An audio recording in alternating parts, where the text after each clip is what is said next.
की शुरुआत वहीं से होती है जहाँ पिछला पार्ट खत्म हुआ था। रात तक जब हेइन नहीं आती तो ह्योनवो अपने ऑफिस चला जाता है जहाँ वो अपने डिवोर्स पेपर्स को तैयार करता है। और वो देख ही रहा था तभी उसे फोन पर हेइन का मैसेज आता है जिसमें उसने ह्योनवो को फैमिली रूम में आने के लिए कहा था, जिससे देख ह्योनवो को बिल्कुल भी अच्छा नहीं लगता। पर फिर भी वो हेइन के घर चला आता है जहाँ हमें पता चलता है कि ह्योनवो तो घर जमाई बनकर ही होंग फैमिली में रहता है। उसके बाद हम मिलते हैं हेइन के फैमिली मेंबर से। इसमें है क्वीन ग्रुप के चेयरमैन मिस्टर होंग, चेयरमैन का बेटा बॉमजुन जो कि हेइन के डैड हैं, हेइन की मॉम स्योनहा, हेइन का एक भाई है सुचियोल जिसकी वाइफ है दाहाई, ग्रैंडपा की एक गर्लफ्रेंड भी है जिनका नाम है स्योली, हेइन की एक आंट है जिनका नाम है बॉमजा जो फिलहाल तो जेल में है, जिनके बारे में हमें आगे पता चलेगा। ह्योनवो के लेट आने की वजह से हेइन की मॉम उसे कुछ बातें सुनाती है तो ह्योनवो ने सॉरी कहता है। सुचियोल था क्वीन मार्ट का सीईओ जहाँ उसने कुछ गड़बड़ी कर दी थी तो वो ह्योनवो को मैटर क्लियर अप करने के लिए कहता है। ह्योनवो उसे कहता है कि क्वीन मार्ट के प्रॉब्लम सॉल्व करना मेरा काम नहीं है, पर सुचियोल कहता है कि मेरे लॉयर से ये काम नहीं होगा, इसलिए तुम्हें ये करना पड़ेगा। क्या तुम्हें कोई प्रॉब्लम है? ह्योनवो इससे पहले कुछ कहने जाए हेइन की मॉम उसे कह देती है कि हाँ कहने में कितनी दिक्कत होती है तुम्हें। अब ह्योनवो और क्या कहता वो हाँ कह देता है, जिससे हमें समझ आता है कि हेइन की पूरी फैमिली उस पर हुक्म चलाती है, पर हेइन उसके लिए स्टैंड नहीं लेती। देन हेइन की मॉम उन दोनों से कहती है कि हम लोग चाहते हैं कि तुम दोनों बेबी प्लानिंग शुरू करो जिससे पब्लिक तुम दोनों के बारे में गॉसिप करना बंद करे, और बच्चे के आने के बाद ह्योनवो तुम 2 साल के लिए बोस्टन जाओगे अपना एमबीए डिग्री कंप्लीट करने के लिए। इस पे ह्योनवो कहता है कि मैंने कहा है ना मुझे एमबीए करने में कोई इंटरेस्ट नहीं है। इस पर हेइन की मॉम कहती है कि और मैंने भी कहा था कि तुम क्या करोगे और क्या नहीं ये डिसाइड तुम्हें करने की जरूरत नहीं है। अब उनकी बहस को देखते हुए इनके डैड कहते हैं कि मैं सुबिन से मई महीने में मिलना चाहूंगा। जो सुन सब लोग पूछते हैं कि ये सुबिन कौन है। इस पर हेइन के डैड बताते हैं कि मेरी ग्रैंड डॉटर यानी हेइन और ह्योनवो की बेटी होंग सुबिन। जो सुन ह्योनवो पूछता है कि होंग सुबिन क्यों, बेक सुबिन क्यों नहीं। जो सुन हेइन के डैड उससे कहते हैं कि क्या तुम नहीं चाहते कि मेरी ग्रैंड डॉटर को उसकी मॉम का सरनेम मिले, हमें ये पैट्रियार्चल सिस्टम को फॉलो करने की जरूरत नहीं है, पापा का सरनेम यूज करना काफी ओल्ड फैशन है। ये सब सुन ह्योनवो अब उन्हें क्या ही कहता, चुपचाप उनकी बातें सुन लेता है। इस पर भी हेइन ह्योनवो के सपोर्ट में कुछ भी नहीं कहती, जिससे ह्योनवो उससे काफी डिसअपॉइंट होता है। इसीलिए अपने रूम में जाते हुए ह्योनवो हेइन को रोकते हुए कहता है कि हमें बात करनी होगी। हेइन कहती हाँ बोलो। ह्योनवो कहता है कि क्या हमें बेबी प्लानिंग करना चाहिए, हमारे बीच जो कुछ भी चल रहा है इसके बावजूद भी, और मुझे अकेले अब्रॉड भी जाना पड़ेगा। हेइन कहती हाँ इसमें क्या हुआ, अच्छी तो बात है, कहीं तुम ये तो नहीं चाहते कि मैं भी तुम्हारे साथ अब्रॉड चलूं। ह्योनवो कहता है बिल्कुल नहीं। हेइन कहती हाँ तो बस अपने हिस्से का काम करो फिर अब्रॉड चले जाना, हमारे बच्चे का ध्यान रखने के लिए हम किसी और को हायर कर लेंगे, सिंपल और अच्छा आइडिया तो है। जिस ह्योनवो कहता है कि क्या तुम थोड़ी सी भी सीरियस हो, तुम सच में बच्चा चाहती हो। हेइन कहती हाँ अगर जरूरत पड़ी तो। ये सब सुन ह्योनवो को तो और ज्यादा गुस्सा आ रहा था, वो कुछ कहने जाता है इससे पहले हेइन को एक कॉल आ जाता है इसमें वो अपने और ह्योनवो के बारे में एक अच्छा सा आर्टिकल पब्लिश करने को कहती है। स्पेशली ह्योनवो के बारे में अच्छे से लिखने के लिए कहती है कि वो सियोल नेशनल यूनिवर्सिटी से पढ़ा है जहाँ की लॉ स्कूल का वो बेस्ट लॉयर है। ये बात अगेन ह्योनवो को पसंद नहीं आती तो वो उसे कहता है कि तुम ये इंटरव्यूज करना बंद करो, मैं इन इंटरव्यूज से थक चुका हूँ, अगर तुम्हें इतना ही इंटरव्यू देने का मन करता है तो अकेले करो। हेइन कहती है अकेले कैसे करूँ, हमारी शादी के बारे में ही सारे इंटरव्यूज होते हैं। तो ह्योनवो कहता है कि तुम खुद उन्हें मेरे बारे में सब बता देना, जो मन में आएगा बता देना, हम दोनों कितना प्यार करते हैं एक दूसरे से, हैप्पीली मैरिड हैं, वैसे भी तो सब झूठ है क्या फर्क पड़ता है। ये बोलकर वो गुस्से में घर से निकल जाता है और हेइन बस चुपचाप खड़ी रहती है। अभी उसे फिर से कॉल आता है, इसमें हेइन कहती है कि उनके कौन से फोटोज को पब्लिश करना है वो मैं तुम्हें बताऊंगी। इधर ह्योनवो तो गुस्से में चलकर ही घर से बाहर निकल जाता है। इधर हेइन का भाई सुचियोल गार्डन में घूम रहा था, तभी हेइन आकर उसे खींचकर एक टपली मारती है। सुचियोल पूछता है कि तुम मुझे मार क्यों रही हो। हेइन कहती है कि तुम्हारी हिम्मत कैसे हुई मेरे हस्बैंड को ऑर्डर करने की। ये बोलकर उसे मारने के लिए उसकी ओर बढ़ने लगती है। वहीं सुचियोल तो डर के मारे पीछे भागने लगता है तो हेइन उसकी थोड़ी पिटाई कर देती है, उससे वार्न करती है कि फ्यूचर में ह्योनवो को कभी ऑर्डर देने के बारे में मत सोचना, या अगर कभी तुमने उसे डिसरेस्पेक्ट किया तो याद रखना मुझसे बुरा और कोई नहीं होगा। सुचियोल डर के मारे उसकी बात मान जाता है तो हेइन यहाँ से जाने लगती है, जिसे देख सुचियोल कहता है कि तुम खुद तो उसे इतना बुली किया करती हो और मुझ पे गुस्सा उतार रही हो, तुम एक नंबर की साइकोपैथ हो। जो सुन हेइन रुक जाती है पर उसके पीछे मुड़ने से पहले ही सुचियोल उसे सॉरी कहकर भाग जाता है। तो इधर हम ह्योनवो को देखते हैं जो अपने फ्रेंड यांग के साथ ड्रिंक करने के लिए बैठ गया था। यांग उसे समझाते हुए कहता है कि हम सब चाहते हैं कि तुम हेइन को डिवोर्स देने से पहले एक और बार अच्छे से सोच लो। ह्योनवो अपना सर नीचे किया हुआ था, जिसे देख यांग पूछता है कि क्या तुम रो रहे हो। ह्योनवो तो स्माइल करने लगता है और कहता है कि मैं जब ड्रिंक करता हूँ तो और ज्यादा क्यूट लगता हूँ, और उसने कहा था कि मेरी क्यूटनेस मेरी सबसे पावरफुल वेपन है। यांग पूछता है किसने कहा था।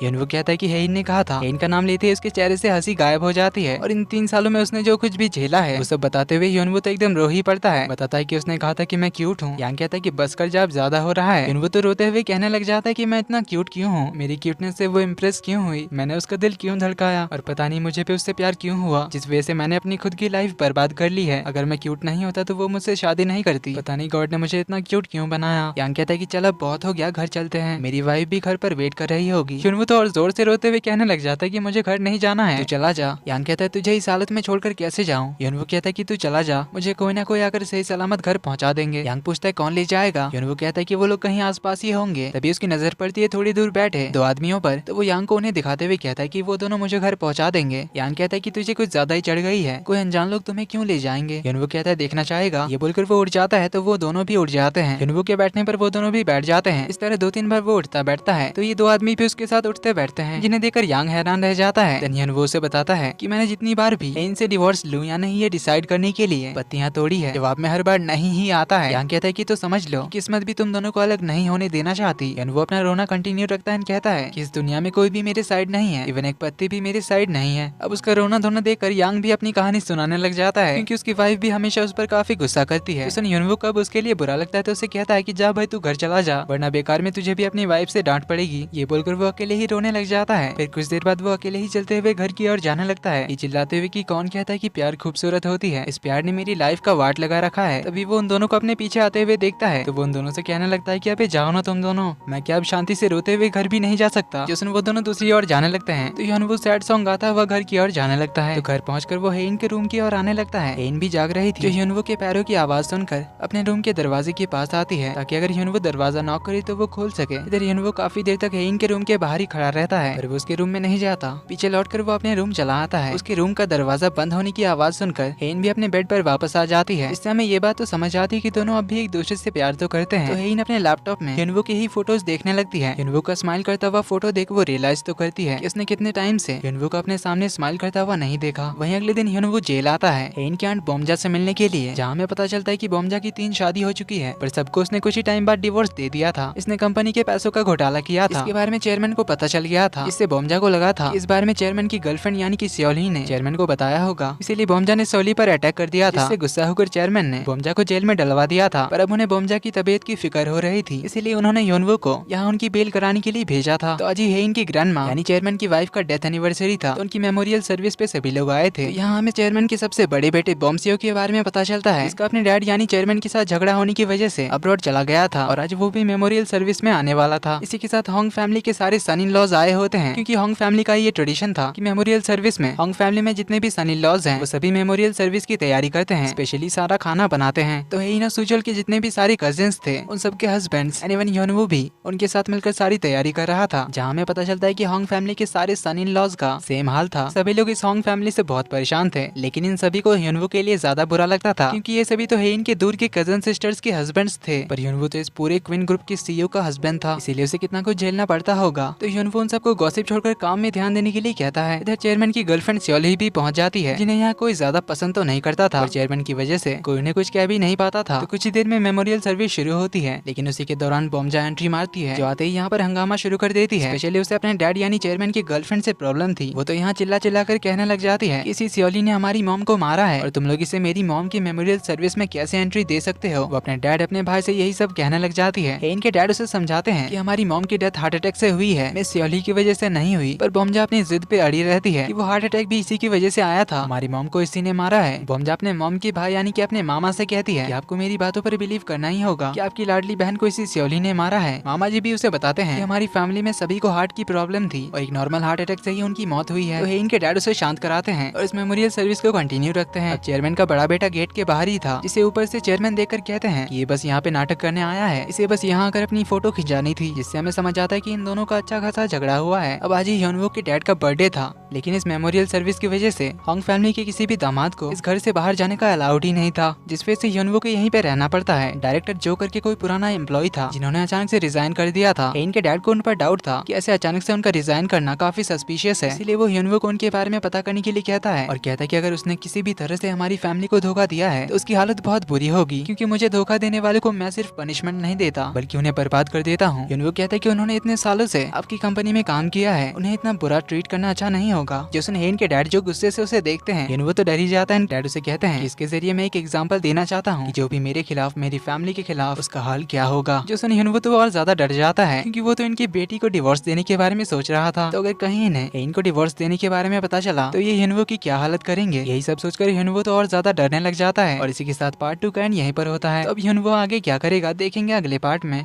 वीडियो